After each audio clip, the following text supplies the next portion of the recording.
नमस्कार, न्यूज 24 बिहार झारखंड देख रहे हैं आप। मैं हूं आपके साथ सबा शाहिद शेख। बिहार में तेजस्वी यादव जन विश्वास यात्रा निकालने जा रहे हैं, जिसको लेकर हलचलें तेज हो गई है।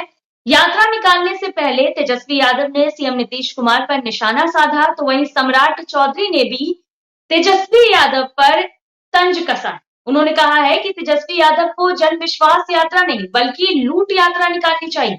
तो आज इसी पर चर्चा करेंगे, लेकिन चर्चा शुरू करने से पहले आपको सम्राट चौधरी का ये बयान सुनवाते हैं।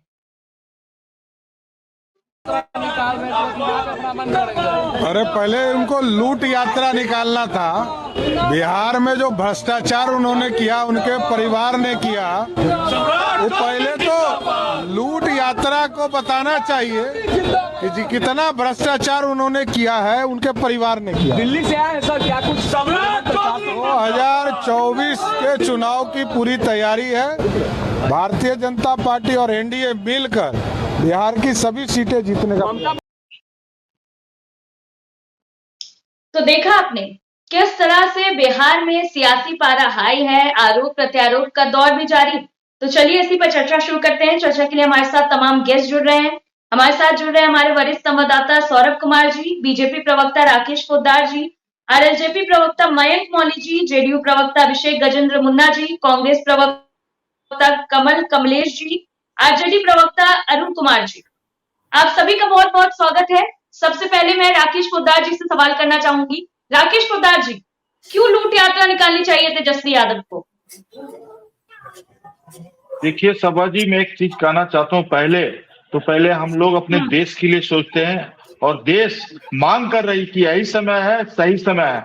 इन लोगों की यात्रा क्यों निकाली? पहले तो इनसे पूछना चाहिए कि आपने जो यात्रा की शुरुआत बिहार में की, उससे क्या लाभ हो सकता है। आप तो भ्रष्टाचारी हैं, आप तो क्या कहते हैं जंगलवाद वाले हैं, या आपने कोई काम नहीं किया, तो कौन सी यात्रा? या आपकी यात्रा कहीं ना कहीं और सफल होने वाली है। और राहुल गांधी ने भी यात्रा निकाला है, न्याय यात्रा, जिसका नाम रखा न्याय यात्रा। उसकी जहां उनका पैर पड़ता है, जहां उसका हाथ पड़ता है, वहीं पे कहीं ना कहीं खत्म हो जाते हैं। तो यही सब बातों से लेकर राहुल जी अपना तेजस्वी जी यात्रा, जो लूट यात्रा निकाले हैं, अपनी पार्टी के परिवार से मुक्त करना है, यही सब यात्रा इनका चल रहा है।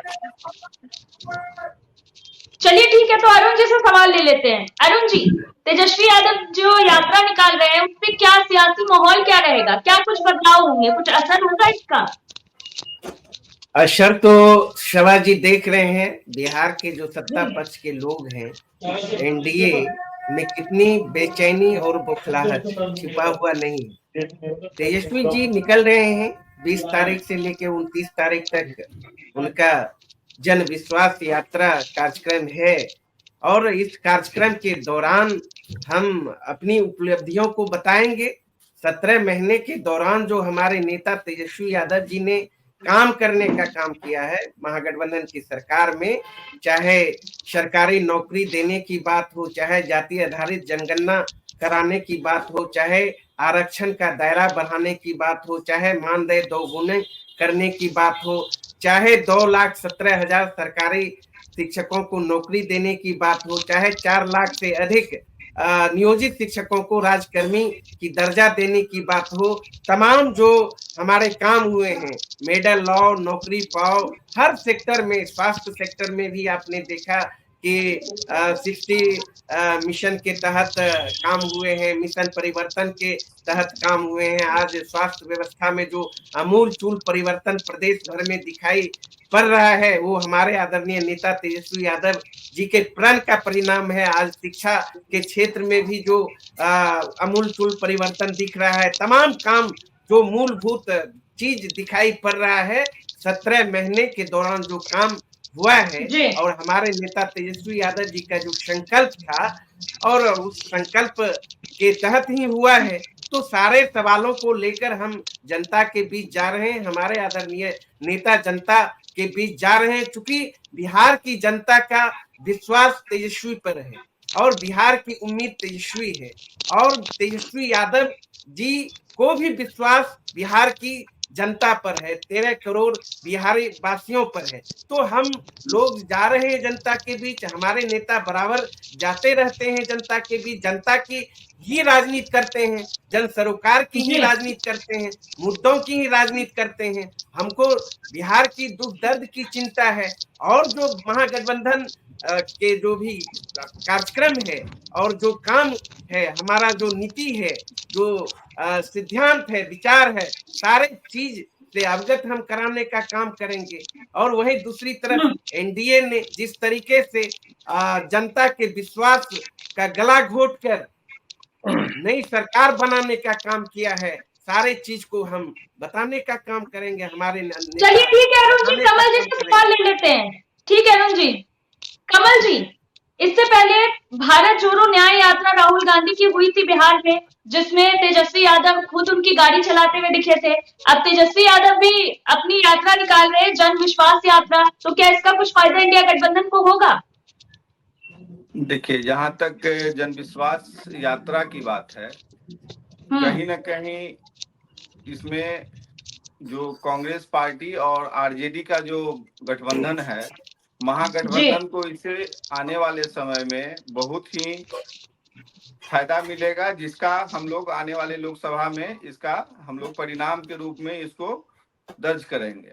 जहां तक राहुल जी की भारत जोड़ो न्याय यात्रा की बात है, उनसे हम लोग काफी प्रभावित हुए हैं, और उनकी यात्रा से जहां भी वो गए हैं अमूल परिवर्तन देखा गया है। और इतना भीड़ उनके जन सैलाब जो नजर आता है राहुल जी की यात्रा में, वो कहीं ना कहीं आने वाले 2024 में हम इसको पूरी तरह से अपने अच्छी रूप में ढाल के इसको हम लोग निखर के आएंगे। जी सवा जी। चलिए ठीक है। मयंक मौली जी, 10 दिन में 32 रैली करेंगे तेजस्वी यादव। एनडीए की क्या तैयारी है, क्या कुछ प्लान है आप लोगों का?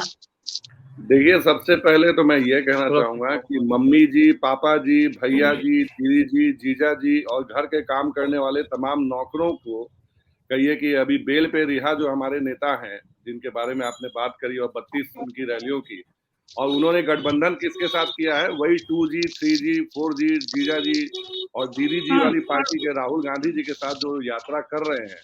तो ये बेसिकली कहिए कि दो भ्रष्टाचारी पार्टियों का बेसिकली कहिए समागम है, और इसके ऊपर कुछ नहीं है। रही बात जिस कथित न्याय यात्रा या बाकी यात्राओं की आप बात कर रहे हैं, तो इन्हें बेसिकली अपना दल बचाओ यात्रा करने की जरूरत है, क्योंकि आदरणीय राहुल गांधी जी अभी जिन यात्राओं में लगे हुए हैं, और पीछे से उनकी पार्टी के नेताओं का इस्तीफा दे करके एनडीए गठबंधन में, विशेषकर भारतीय जनता पार्टी में शामिल होने का एक कवायद सा लगा हुआ है। तो बेसिकली उन्हें तो सबसे पहले कांग्रेस बचाओ यात्रा करनी चाहिए, और इन्हें जो बिहार के जो युवराज हैं, जो तेजस्वी यादव जी, उन्हें अपनी परिवार को बचाने की यात्रा पहले करनी चाहिए। और जैसा कि माननीय मुख्यमंत्री जी ने कल सदन से कहा है कि विगत 17 महीनों के कार्यकाल में इनके द्वारा जो भी निर्णय लिए गए हैं, उनकी कहिए कि इकोनॉमिक ऑफेंस विंग के द्वारा उसकी जांच कराई जाएगी, क्योंकि भ्रष्टाचार की एक बू आ रही है। और भ्रष्टाचार से हम इनकार नहीं कर सकते, क्योंकि नेचर और सिग्नेचर कभी बदलता नहीं है, जैसा कि हम सब जानते हैं। चाहे इनके पिताजी का पूर्वत का शासन काल रहा हो, इनकी माता जी का रहा हो, जिसे कि हम बड़ी आम बोलचाल की भाषा में जंगल राज के नाम से जानते हैं। और विगत जो कहिए पिछले जो 17 महीनों से जो कहिए कि एक हॉस्टाइल एनवायरनमेंट में बिहार काम कर रहा था, और कहिए कि एक अनफॉर्चून सर्कमस्टांसेस में माननीय मुख्यमंत्री जंगल राज तो आप लोग नीतीश कुमार के टाइम में भी बोल रहे थे, जब वो आप लोगों के एनडीए गठबंधन का हिस्सा नहीं थे। तो जंगल राज की कई संज्ञा हमेशा राजद को ही दी जाती रही है, और दी जाएगी भी आगे, क्योंकि जैसे मैंने कहा कि क्राइम और करप्शन से जो राष्ट्रीय जनता दल है, और उनका जो बेसिकली जो डीएनए में जो इन्फ्यूज जो कहिए जो उनके जो सिद्धांत है, जिसके कारण आप जब भी देखेंगे कि सत्ता में आने के बाद से अचानक से करप्शन का रेट बढ़ जाता है, बलात्कार बढ़ जाते हैं, बैंक लूट की घटनाएं सब कुछ बढ़ जाती है। अभी आप देखिए, जब से सत्ता परिवर्तन हुआ है, आपको वैसी खबरें जो है उनमें गुणात्मक रूप से आपको कमी देखने जदयू एमएलए का बयान नहीं सुन रहे हैं क्या मयंक जी? ठीक है, अभिषेक जी से सवाल ले लेते हैं, उसके बाद सौरभ जी के पास चलेंगे। अभिषेक जी, तेजस्वी यादव ने रैली से पहले ट्वीट किया है, एक्स पर पोस्ट किया है कि जब वो नौकरी की बातें कर रहे थे, तब नीतीश कुमार कह रहे थे कि पैसा कहां से आएगा, सेंस नहीं है, कुछ समझ में आ रहा है तुमको? तो अब जब एनडीए के साथ है, तो अब पैसा कहां से आएगा? हालांकि पहले एनडीए भी बोलती थी ये चीज कि पैसा कहां से आएगा इतना कुछ करने के लिए। तो क्या कहना चाहेंगे, इससे नीतीश कुमार की छवि खराब हो रही है? नीतीश कुमार के लीडरशिप में तो सब रहना चाहता है। लालू जी का बयान नहीं सुने? तेजस्वी जी को नहीं सुने क्या? उनका तो डायरेक्ट कहना है कि जब मौका मिले फिर आ जाएंगे, क्योंकि इनके लीडरशिप में आज तक पता है बिहार की तरक्की के लिए, बिहार की प्रगति के लिए ये हमेशा तत्पर रहे हैं। और लगातार जो भी काम हुआ है वो मुख्यमंत्री जी के कारण हुआ है, मुख्यमंत्री जी करवाए हैं। नीतीश कुमार आज रोजगार देने की बात हो, चाहे वो जाति आधारित जनगणना हो, इसके नीतीश जी सूत्रधार रहे हैं। और शुरू से ही क्रेडिट लेने की जो आदत रही है लोगों को, तो उससे लोगों को दिक्कत है। इस कारण से देखिए कि अभी नौकरियां हम लोग बांटे हैं। लेकिन अभिषेक जी सौरभ सर, अभिषेक जी सभी मेरी को बात सुने और नहीं मेरी नहीं बारी नहीं में जब आप अपना प्रश्न तैयार करें अभिषेक जी आप कुछ ऐसा बोल रहे हैं ना कि हमको पच नहीं रहा, इसीलिए हम बीच में आपको टोक रहे हैं। और मेरा सवाल बस ये है, नहीं मेरी बात सुन लीजिए ना, मेरे सवाल का भी जवाब दे दीजिए। बोलना आप ही को है, आप अभी भी बोल रहे हैं, आगे भी बोलेंगे।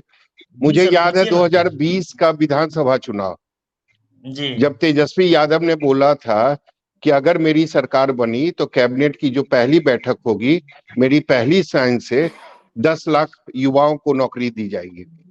उस समय आपके नेता क्या बोलते थे, क्या बयान देते थे? एक बार बता दीजिए दर्शकों को। जी बिल्कुल, देखिए तो चुनाव वो का भी समय, सच्चाई है, वो भी सच्चाई है, उसको भी एक्सेप्ट कीजिए ना। चुनाव का अगर समय आज होता है, हर एक नेता वायदे करते हैं, अपना उनका था करने का, लेकिन नौकरी बिहार सरकार दी है। ये कोई भी पार्टी, ये बिहार सरकार के मुखिया दिए हैं, माननीय मुख्यमंत्री जी तो दिए। 2020 में आपकी सरकार बनी, क्यों नहीं दिया आपने? 22 तक क्यों नहीं दिया? 22 अगस्त तक आपने क्यों नहीं दिया? सर सारा डेटा है, सब कुछ शुरू हो ही रहा था। ऐसा नहीं है कि 7 निश्चय के अंतर्गत जो भी योजनाएं चलाए जा रहे थे वो सारे दोहराए जा रहे। 7 निश्चय 2-3 जो हुआ है वो माननीय नीतीश जी के नेतृत्व में, और एनडीए के, जब हम लोग एनडीए में थे तब 7 निश्चय योजना का जो है सो ये हुआ। तो लगातार हम लोग एनडीए के साथ सौरभ सर, अरुण जी एक एक करके हम अरुण जी आपके पास आएंगे। अरुण जी आपके पास आएंगे, आपके पास सवाल है। अभिषेक जी, सौरभ भाई, आप तो वरिष्ठ पत्रकार हैं, आप जानते होंगे ये 7 निश्चय महागठबंधन सरकार में ही आई है और 2015 में, तो ये कह रहे हैं एनडीए का नहीं। ठीक है हाँ अभिषेक जी पूरी बात कीजिए अपनी। जी, तो वही बता रहे थे कि नीतीश कुमार के नेतृत्व में बिहार जैसे आगे बढ़ रहा है, कहीं कोई बाधा नहीं। फिर से हम लोग तैयारी शुरू कर दिए हैं, नौकरी हम ही लोग देने जा रहे हैं। और फिर जो है सो 1,65,000 बिहार एसएससी का जो सीट निकला है उस पे एग्जाम होना है। और अभी लगातार अभी शिक्षकों का फिर से बहाली होना है, लगातार पारा मेडिकल का जो वचन था, तो हम लोग बहाली प्रोसेस में है और तमाम योजनाएं सुचारू ढंग से चले। यहाँ पे खरीद फरोख्त और मंत्री का ये नहीं चलता है। ठीक है राकेश जी कुछ बोल रहे थे आप। देखिए सौरभ जी, आज का जो विषय था उस विषय पे मैं बात करना चाहता हूँ कि तेजस्वी जी कहते हैं, हमें कहना चाहता हूँ कि जो तेजस्वी जी का संवाद, जन संवाद यात्रा जो भी है उसको लूट यात्रा निकालनी चाहिए। दूसरा बात, नहीं राकेश जी जन संवाद यात्रा नहीं है, जन विश्वास यात्रा है। आगे बोलिए। अच्छा हाँ, तो विश्वास यात्रा जो भी आपने रखा, उनका नाम हमें नहीं पता, उनकी पार्टी का गाइडलाइंस क्या है। हमने नहीं रखा है, उन्होंने ही रखा, उनकी पार्टी ने नाम रखा। जी, उनकी पार्टी का निर्णय। तो लूट यात्रा उसकी निकालनी चाहिए। दूसरा नंबर, जनता को बताना चाहिए कि उसके परिवार से, तेजस्वी जी के परिवार से कितने लोग भ्रष्टाचारी हैं, कितने लोग राज्यसभा लोकसभा में, ये बताना जनता को चाहिए। और उनको ये भी बताना चाहिए कि उनकी कुल संपत्ति कितना है, बिहार के अंदर कुल संपत्ति दिल्ली में कितना, वो बताने की जरूरत है।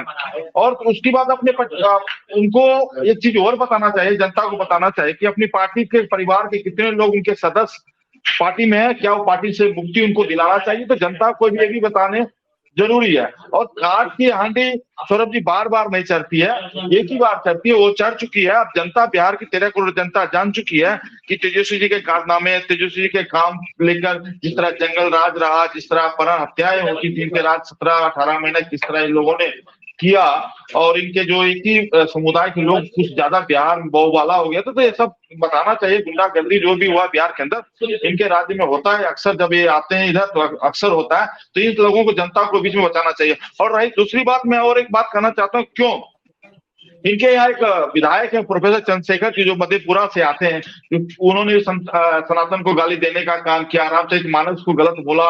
उसके बाद फतेह बहादुर जी थे, उन्होंने भी चरित्रहीन माता सरस्वती को बोला, दुर्गा जी को बोला। सुधाकर सिंह जी उन्होंने कहा कि जूते की माला पहनाना चाहिए। सब जनता को एक बार बिहार की जनता को बताना चाहिए इस यात्रा से क्या लाभ है। सब इन लोगों के कारनामे में बता रहा हूँ, तो ये लोग सिर्फ जनता का विश्वास कहीं ना कहीं खो चुके हैं। कारनामा बताने के लिए तो आप है ना राकेश जी, आप तो बताएंगे ना, लेकिन उनकी जो खुद की उपलब्धि है वो तो जनता के सामने रखेंगे ना, ये भी तो सच्चाई है। मैं तो कह रहा हूँ 4 लाख अगर नौकरियां दी गई है उनके सरकार के तरफ से तो वो अपनी बातों को रखेंगे।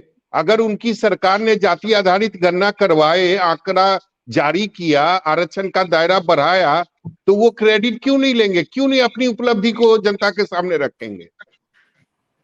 सौरभ जी, मैं एक चीज पूछना चाहता हूँ कि हम लोगों ने भी जाति जनगणना पे हम लोगों ने विधानसभा के अंदर सुनिए, मजबूरी थी आपकी, मजबूरी थी आपकी, क्या करते आप? सुनिए, देखिए हमारी मजबूरी नहीं, हमारी मजबूरी यही है कि हमारी मजबूरी जहाँ आप यूपी में करवा दीजिए ना जाति आधारित गणना, वहां करवा दीजिए, क्या मतलब परेशानी क्या है? मांग तो वहां भी हो रही है, पूरे देश में करवा दीजिए। नहीं सौरभ जी, मैं बताना चाहता हूँ कि जाति जनगणना के हिसाब से उस हिसाब से हमारे देश के प्रधानमंत्री ने 4 जातियों में देश को बांट दिया है। जिस जाति में हम लोग वही मैं बोल रहा, तो उसी पे रहिए ना, फिर उसी चीज पे रहिए जो प्रधानमंत्री ने कहा है ना, उसी पे है, नहीं उसी विषय पे रहिए। मौका देखकर ना अपना विषय बदलिए मत। हर एक राज्य में ना आप लोगों का जो मकसद है ना और जो नीति है और जो सिद्धांत है वो बदल जाता है, ऐसा मत कीजिए।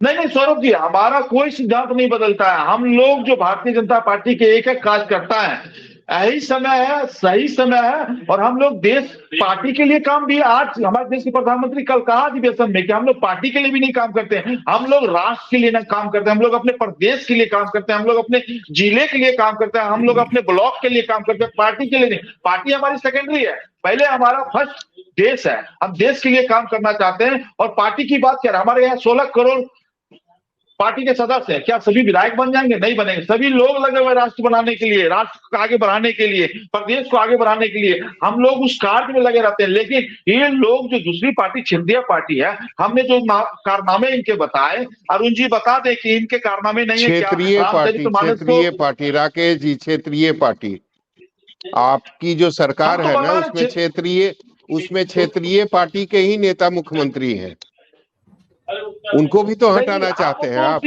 उनके बारे में भी तो नीतीश जी का परिवार है, कहाँ नीतीश जी का परिवार वंशवाद है, तो उससे हट के हम लोग क्षेत्रीय पार्टी को भी तो खत्म करना है ना, क्षेत्रीय पार्टी को भी तो खत्म करना है आने वाले दिनों में। वो चाहे लालू प्रसाद यादव की पार्टी हो या फिर नीतीश कुमार की पार्टी हो, हम लोग किसी को खत्म करने का काम नहीं करते। जनता का काम है किसको खत्म करना है, किसको आगे बढ़ाना। हमने अपना एजेंडा बिल्कुल क्लियर कर दिया कि हम लोग भी पार्टी से हटकर देश के लिए काम करना चाहते हैं, देश को आगे बढ़ाना चाहते हैं, प्रदेश को आगे बढ़ाना चाहते हैं। पार्टी हमारी सेकेंडरी है, पहले देश और प्रदेश है। और रही दूसरी बात, हमने कहा कि जो काम नहीं करेगा, सकारात्मक राजनीति देश के अंदर नहीं करेंगे, जो परिवारवाद वंशवाद से नहीं निकल पाएंगे, जो लोगों को ठगने का काम करेंगे, भ्रष्टाचारी होंगे, वो बख्शे नहीं जाएंगे, चाहे जनता उनको उखाड़ फेंकेगी, प्रदेश से हो चाहे तो देश से। 17 महीने हम लोग चुनाव लड़ने की राकेश जी 17 महीने जो काम हुआ तेजस्वी, उसी काम को तो रखेंगे जनता के सामने। बिल्कुल, उस 17 महीने की ही चर्चा करेंगे। इसमें गुस्सा किस बात का? उपलब्धि उनकी है, वो जनता के सामने रखेंगे। और जो चीजें 17 साल में नहीं हुई, ये सच है कि 17 महीने में हुई है, इसे कोई इनकार नहीं कर सकता है। सौरभ जी, वो जनता का निर्णय है कि 17 महीने में उन्होंने क्या काम किया। हम लोगों ने कितना काम किया, नीतीश जी के साथ मिलकर, सुशासन बाबू के साथ मिलकर हम लोगों ने क्या काम किया। लोगों को नौकरी दी गई राकेश जी, 16-17 साल जो आपकी बिहार में एनडीए की सरकार रही, कितने लोगों को आपने सरकारी नौकरी दी, बता दीजिए, कोई डाटा है आपके पास? देखिए इस विषय पर अगर हम लोग बैठेंगे तो किसी दिन और बैठते हैं, उस विषय पे हम लोग बैठक कर लेते हैं, हम बता देंगे किसे जाते हैं। लेकिन अभी फिलहाल में मुझे ये पता है राकेश जी, मुझे ये पता है कि आपने 4 लाख नौकरी नहीं दी है, मुझे ये पता है। तो कोई अगर 17 साल में 4 लाख नौकरी अगर किसी सरकार ने दी है तो वो जनता के सामने अपनी उपलब्धि रखेंगे ना। और ये सबको पता है राकेश जी, ये सबको पता है कि बिहार में अगर नौकरी की मांग या जो वादा है वो किसने किया था, ये सबको पता है। बीजेपी ने किया था, तेजस्वी यादव ने किया था, कांग्रेस ने किया था, नीतीश कुमार ने किया था। ये बिहार की जनता को पता है कि सरकारी नौकरी देने का वादा जो है वो किसने किया था बिहार में। कैसे ये मुद्दा बना 2020 में? तो अगर उसने मुद्दा बनाया, नहीं राकेश जी, अगर तेजस्वी यादव ने मुद्दा बनाया और अगर उन्होंने 17 महीने में 4 लाख नौकरी दी तो वो क्रेडिट क्यों नहीं लेंगे राकेश जी, बताइए। देखिए माननीय नीतीश कुमार जी के नेतृत्व में ही नौकरियां दी गई है और उसके बाद नौकरी देने का काम अगर उन्होंने किया तो हमारी तो सरकार भी अभी पूरी वो भी तो कहते हैं, हम लोगों ने वो भी तो कहते हैं ना कि वो भी तो कहते हैं कि मुख्यमंत्री नीतीश कुमार थे, हम नहीं थे। अगर हम रहते तब तो 10 लाख देते। मुख्यमंत्री नीतीश कुमार थे, इसीलिए 17 महीने में हमने 4 ही लाख दिया। वो तो कहते हैं सौरभ जी, वो 13 करोड़ जनता बिहार की बताएगी कि उन्होंने क्या नौकरी दी। और 15 साल जब उन्होंने सरकार चलाई, किस तरह भ्रष्टाचारी लोग थे। 13 करोड़ जनता ही बताई थी 2020 में राकेश जी, 13 करोड़ जनता ही बताई थी। देखिए 19 में 0 और 20 में आप देखिए सबसे बड़ी पार्टी 13 करोड़ जनता ही ने तय किया था, हम और आप नहीं किए थे। आप अंतर देखिए ना। सौरभ जी हमको बोलने दीजिए, कभी बोलूंगा, या तो आप ही बोलते रहिए, हम सुनते रहते हैं। नहीं, मैं तो सवाल ही कर रहा हूँ, आप ही बोलिए ना। आप तो मैं किसी और से कहां से, उसके बाद उसका विश्लेषण हमसे सुनिए। चलिए ठीक है, बोलिए। अगर उन्होंने कहा कि मैंने नौकरी दी और उनकी बड़ी पार्टी कैसे बनी बिहार की जनता जानती है कि उसकी बड़ी पार्टी कैसे बनी, कि इन्होंने उनका कद छोटा किया या बड़ा किया, वो तो जनता जानती है। और आने वाला समय और जनता बता दीजिए जनता को, जनता आप भी बता दीजिए। मैं भी नहीं जानता हूँ राकेश जी, मैं भी नहीं जानता हूँ, जनता को बता दीजिए। देख लिया हमने तो 17 महीने में तो देखा कि परिवार के कितने लोग भ्रष्टाचारी हैं, परिवार के कितने लोग जेल के सलाखे में, कितने परिवार के लोग पैरोल पे चल रहे हैं। तो उसके लिए ईडी है ना। और नौकरी की बात रही है, हम लोगों को भी सौरभ की नौकरी देने का ही काम कर रहे हैं। किस तरह इन लोगों ने राकेश जी, देश में कौन भ्रष्टाचारी है, कौन ईमानदार है, वो काम तो सरकारी एजेंसी देख ही रही है। सरकारी एजेंसी को छोड़ देते हैं भ्रष्टाचारियों को देखने के लिए। लेकिन बात यहाँ उपलब्धि की हो रही है। आपने बोला कि मेरे सवाल का जवाब देंगे, आप दीजिए। क्यों हुआ ऐसा? 2019 में आरजेडी के एक भी सांसद नहीं आए लोकसभा चुनाव में, ठीक है, और 2020 में क्यों सबसे बड़ी पार्टी बन गई आरजेडी? समझा दीजिए। मुझे नहीं पता, आप बोल रहे हैं सभी जनता को पता है। सौरभ जी, आपको तो पता है ये कौन सा उनको बड़ी पार्टी और छोटी पार्टी बनाने का काम किसने किया, कैसे हुआ, वो तो पूरी बिहार की जनता जानती है। रही बात नौकरी देने की बात आप कर रहे हैं, नौकरी क्या दिया, उससे अलावा तो उससे ज्यादा हम लोगों ने नौकरी निकाल चुके हैं। हमारी अभी सरकार मंत्रिमंडल का विस्तार भी नहीं हुआ, उससे ज्यादा हम लोगों ने तो नौकरी निकालने का भी काम किया। और हमारे प्रदेश तो 2.5 साल आप थे ना राकेश जी, 2.5 साल आप थे ना। 2020 से 22 अगस्त तक कौन था बिहार में? किसकी सरकार थी? आपकी सरकार थी। आप तो सौरभ जी विषय को ही घुमा दिए, आप तो पूरा विषय को ही घुमा दिए। बात कहाँ घुमा दिए राकेश जी? उसी पहुंच गई। सवाल तो किया जा रहा है, आपने खुद बोला था कि आप जवाब देंगे। नहीं सवाल नहीं, चलिए कोई दिक्कत नहीं। मयंक जी भी आपके साथ हैं, उनसे भी बात कर लेते हैं। मयंक जी, उपलब्धि अगर है किसी सरकार की तो वो अपनी उपलब्धि जनता के बीच तो लेकर जाएगी, परेशानी क्या है? उसको स्वीकार करना चाहिए आपको। देखिए, कुछ बातें जो राकेश पोद्दार जी कुछ वजहों से आपको नहीं क्लियर कर पा रहे हैं, उस कथित नाम को मैं आपके सामने रख देता हूँ। हमारी ही पार्टी, बता दीजिए। हमारे ही एनडीए गठबंधन में एक छद्म रूपी एक कथित हनुमान है, जिन्होंने कहिए कि एक कृपा पाठ कहिए अपने भाइयों को 10 जो उनका जो बंगला जो है 5-7 क्या बोलते हैं उनके राजद के जो इनके भाई हैं, तो उनके भाइयों को जिताने के लिए बेसिकली षड्यंत्र किया माननीय मुख्यमंत्री जी और जदयू के कैंडिडेट को, इवन भाजपा के कैंडिडेट को हराने के लिए उन्होंने प्रत्याशी उतारे।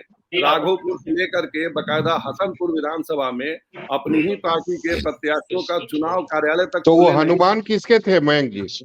मोदी जी के हनुमान। हम तो भाई ओपनली कह रहे हैं भैया कि वो उन्होंने मोदी जी का हनुमान अपने आप को स्थापित करा करके। तो षड्यंत्र किसके तरफ से किया गया था? चिराग पासवान की तरफ से या बीजेपी के तरफ से? मोदी जी के कहिए तो उनको लंका में आग लगानी थी, बनिस्बत उन्होंने अयोध्या में ही आग लगाई। और हम लोग बकायदा इस बाबत चेताते रहते आए हैं हमारे बड़े गठबंधन के दल को।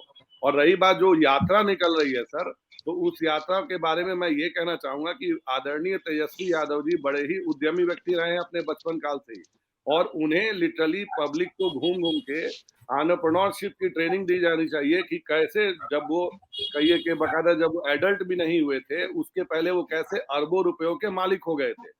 और वो जवाब वो दे रहे हैं ईडी के सामने जाकर। वो 17 वो जो 15-17 घंटे की जो पूछताछ हो रही है ना, तेजस्वी उसी का जवाब दे रहे हैं ईडी के सामने।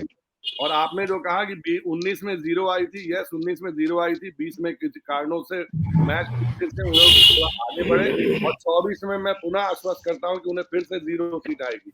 रही बात जिन आप नौकरियों की बात कर रहे हैं, तो सर आप ही के चैनल के कैमरों को मैंने देखा था कि जब नियुक्ति पत्र बांटे जा रहे थे, चाहे वो पुलिस वालों के हो या अन्य विभागों के हो, उनमें से कितने ऐसे लोग थे जो नौकरी ऑलरेडी ज्वाइन कर चुके थे, उनकी ट्रेनिंग कंप्लीट हो गई थी, उनके लिटरली वो जॉब पे थे, वापस से बुला करके हेड काउंट दिखाने के लिए गांधी मैदान में कैमरा के कहिए के आगे दिखाने के लिए उनको बिठाया गया।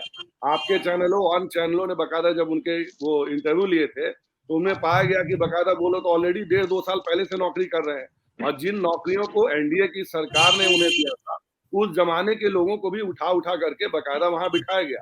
उसके बाद कहिए जो अभी इधर जो नौकरियां जो विशेष करके जो आगे आई, मैं ये कह रहा हूँ कि भाई आप मंत्री होकर के अगर आप ये दावा कर रहे हैं कि भैया ये सारा मैंने किया, तो उसमें आपसे किसी भी हाल में जब नेता जो कहिए कि बिहार के हैं मुख्यमंत्री हैं, आप उनकी उपलब्धियों को तो उनमें से निकाल नहीं सकते। अगर कहिए कंसेंसस बिल्डअप नहीं होता गठबंधन के बीच और बाकी चीजें नहीं होती, जैसे उस दौर की ही बात करें तो हमारे उस समय गठबंधन दल के सहयोगी नेता शहनवाज हुसैन जी थे जो उद्योग मंत्री थे, और उद्योग लाने के लिए बिहार में कड़ा परिश्रम कर रहे थे। लिटरली आपको याद होगा जब वो दिल्ली से एयरपोर्ट से बैठे थे उद्योग मंत्री के तौर पे, तो लिटरली वो कुछ एमओयू साइन करके बिहार आ रहे थे, और जब बिहार लौटे तो बकायदा सरकार गिर चुकी थी। परिस्थितियां चाहे जो भी रही हो, जो भी अंतर कल, उन्होंने बयान भी दिया था, उन्होंने बयान भी दिया था, मुझे याद भी है। उन्होंने कहा था कि उड़ने के पहले मैं मंत्री था, और जब लैंड किया तो पता चला कि मैं मंत्री नहीं हूँ और मेरी सरकार भी नहीं है। वही मैं कह रहा हूँ, देखिए ठीक है, आप आगे जो भी चीजें कर रहे हैं, आपकी सरकार ने क्या किया, श्रेय जो है वो मुख्यमंत्री जी को भी जाता है अगर कुछ अच्छा हुआ, और श्रेय एनडीए सरकार को भी जाता है, क्योंकि एनडीए एक दिन में कहिए महल खड़ा नहीं होता है। नौकरियां देने की शुरुआत जो कहिए एनडीए सरकार से हुई थी, एनडीए सरकार ने कोशिशें की थी। ठीक है, तेजस्वी यादव जी आए मुख्यमंत्री के साथ मिलकर, उन्होंने नौकरियां दी, जिससे मैं इनकार नहीं करूंगा, उन्होंने दिया है, मगर ज्यादातर जो नौकरियों के जो मामले आए उनमें हेडकाउंट कहिए कि कुछ ना कुछ। चलिए राकेश जी, ठीक है मयंक जी। अरुण जी, अब तो आप लोगों ने जो नौकरियां दी ना 4 लाख, उसमें भी फर्जीवाड़ा सामने आ रहा है। आपके सामने आरोप लगाया जा रहा है कि उसमें कई ऐसे लोगों की नौकरी जो थी वो 1.5-2 साल से नौकरी कर रहे थे, आप लोगों ने फर्जी तरीके से उनको नई नियुक्ति पत्र दी।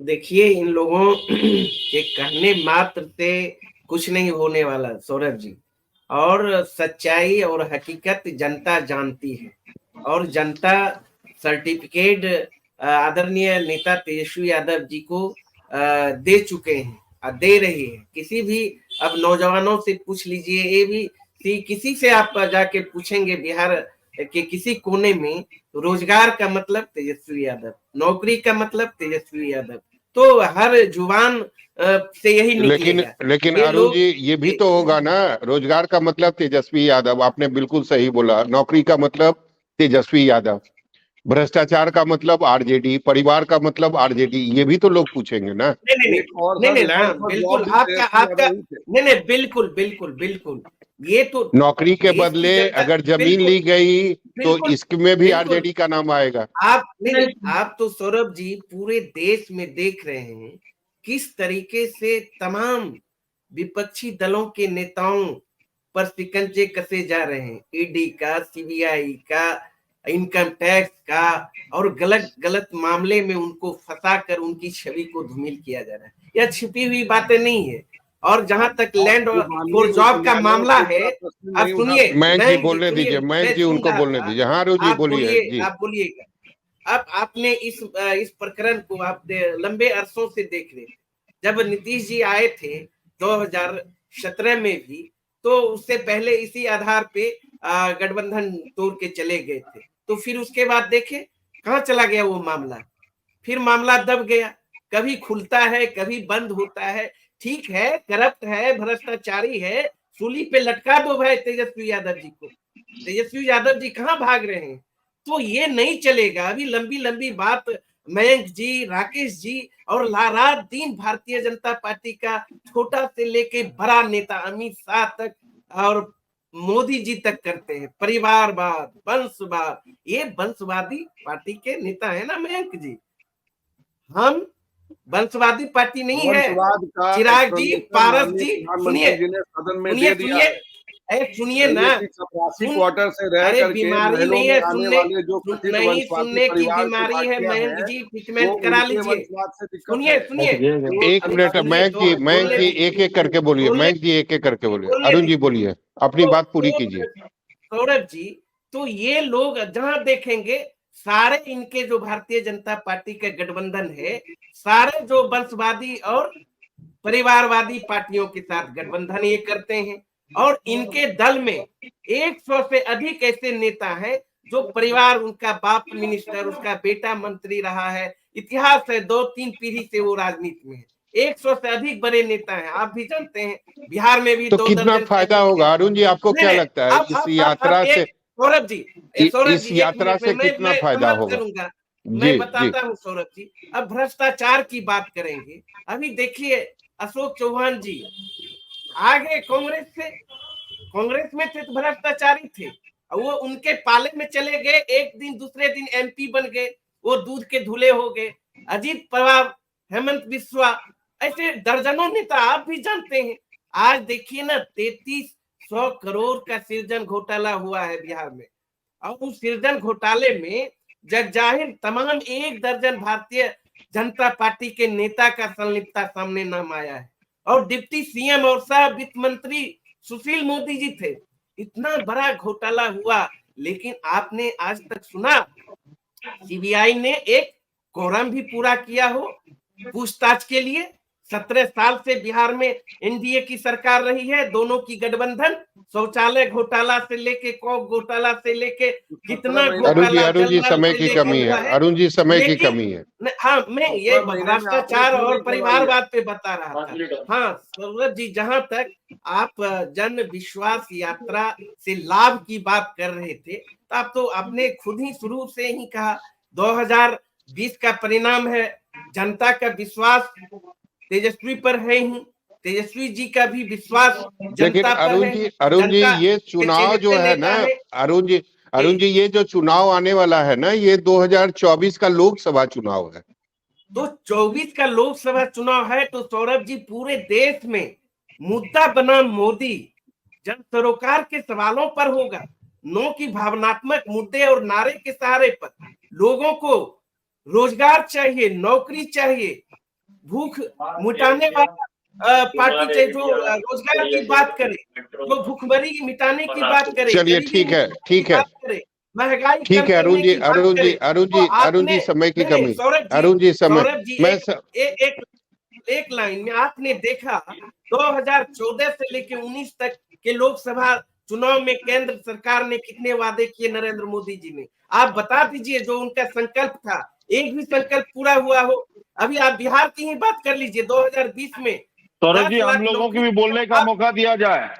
अरे आप ही 19 बोल रहे लाख थे हम राकेश लोगों जी। को भी बोलने का मौका दिया जाए, प्रवचन दे रहे हैं। 19 लाख चलिए नौकरी अरुण जी देने की बात था। मोदी जी ने कुछ काम ही नहीं किया। में कितना नौकरी दिया? अरुण जी इतना समय की इतना मत कमी है। बुलवाइए, हम लोग का अरुण भी। जी अरुण जी अरे समय बोल की तो आप कमी ही है। रहे थे अरुण जी राकेश समय बीमारी अरुण जी समय या की तो हम लोग कमी को है। बुलाया ही मत कीजिए, सौरभ जी से बुलवा लिया अरुण कीजिए। जी अरुण जी समय की कमी है। अरुण जी अरुण जी समय की अरुण जी समय की कमी है। कमल जी के मैं पास हम पूछूंगा। चलेंगे। कमल जी नहीं अरुण जी, कमल जी ये बताइए कितना फायदा होगा 2024 में। एक यात्रा जो है भारत जोड़ो न्याय यात्रा है, दूसरी यात्रा तेजस्वी यादव बिहार में निकालने जा रहे हैं, जिसमें मुझे लगता है कि शायद 10 दिनों में वो करीब 32 जिला कवर करेंगे। और मेरी जो जानकारी है उसके अनुसार महागठबंधन के तमाम जो पार्टी है सबके नेताओं को न्योता मिला है वो यात्रा में शामिल हो। कितना फायदा 2024 के लोकसभा चुनाव में? जहां तक लोकसभा की बात है, इस यात्रा से राहुल जी भी आए, जिसने युवा न्याय यात्रा की बात की, भागीदारी न्याय की बात की, नारी न्याय की बात की, किसान न्याय की और श्रमिक न्याय की बात की। तो राहुल जी ने इस यात्रा में हमेशा से जो भी पिछड़े वर्ग हैं इसको लेके हमेशा से अपना मुद्दा रखा है कि आने वाले चुनाव में जो है इस पे फोकस किया जाए और न्याय की बात हो। इसके लिए हम लोग यात्रा की। यदि बिहार के परिप्रेक्ष्य में जो है सासाराम में आए, आपको औरंगाबाद में आए, यहाँ भी उन्होंने न्याय की जो है अपनी बातों को रखा, जिससे कहीं ना कहीं आने वाले समय में हमको दिख रहा है कि पूर्ण बहुमत के साथ हम लोग यहाँ पे लोकसभा 40 में से कितनी सीटें? और 40 में से कितनी सीटें कमल जी? 40 में से हम लोग 18-20 सीट हम लोग निकाल के लाएंगे इस बार। कितनी सीटें पर कांग्रेस लड़ेगी जल्दी जल्दी बता दीजिए बिहार में? 8 से 9 सीट। क्यों पिछले बार आप 9 सीट पर लड़े थे, इस बार घट क्यों रहे? 8 पर क्यों आ रहे हैं? नहीं कारण इस बार जो है हमारे जहां जहां हम लोगों ने चुनाव लड़ने का प्रयास किया वहां हमारे कैंडिडेट कमजोर नजर आए, इसलिए इस बार आरजेडी जो है अपना ज्यादा जगहों पे अपना चुनाव लड़ना चाहती है और हम लोग उनका पूर्ण समर्थन देंगे इसमें। चलिए कमल जी आपने बहुत ईमानदारी से अपनी बात को रखा। राकेश जी उतना ही ईमानदारी से, जितनी ईमानदारी से आपने सुना कांग्रेस प्रवक्ता की बाइट, उनका बयान जो आपने सुना, उतनी ईमानदारी से आप बता दीजिए बीजेपी इस बार कितनी सीटों पर लड़ रही है बिहार में लोकसभा का चुनाव? देखिए मैं बड़ा धैर्य पूर्वक सुन रहा था और ईडी सीबीआई फलाने आरोप हमारे पर लगे। मैं तो वो एक ही शब्दों में कहना चाहता, अरुण जी अपनी ज्ञान की बत्ती खोल लीजिए। अरुण जी उसके नहीं राकेश जी हम आपको बता दें, उसके पहले केवल आप ही बोल रहे थे। अरुण जी जब बोलने लगे तो आप ऐसे मत कीजिए कि हमको समय मत दीजिए, आपको बहुत ज्यादा समय हम दे रहे थे, आप तो बोल ही नहीं पा रहे थे। उसके बाद हम मयंक जी के पास गए थे। तो ये आरोप किसी पर मत लगाइए कि आप केवल उन्हीं को समय दे रहे हैं। चलिए अपनी बात पूरी कीजिए। नहीं प्रश्न ये आपका सौरभ जी दूसरे टाइप का था, विषय कुछ रहता है तो विषय ही चेंज हो जाता है। नौकरी नहीं उसी हमने पर तो कहा कि 1,70,000 हमने नौकरी निकाली है, उसके बाद पहले भी हमने नौकरी देने का काम किया, तो आपने फिर उसी बात को 4 बार पूछिएगा तो मैं तो फिर तो जवाब दे ही नहीं पाऊंगा। उसके बाद मैंने कहा तो आपसे सीधा किसने किया, मैं तो सीधा राकेश जी मैं तो सीधा पूछ रहा था 16 साल में आप लोगों ने कितनी नौकरी दी? और मुझे लगता है कि 4 लाख आपने नहीं दी है।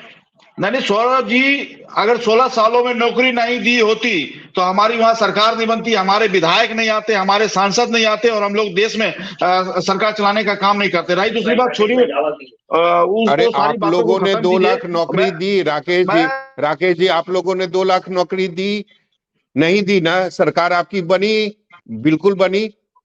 तो नौकरी का मुद्दा मैं ये कह रहा हूँ कि अगर राकेश जी मैं ये कह रहा हूं कि नौकरी का मुद्दा अगर बिहार में किसी ने बनाया तो उसका नाम तेजस्वी यादव है, स्वीकार कीजिए ना, सब लोग करते हैं।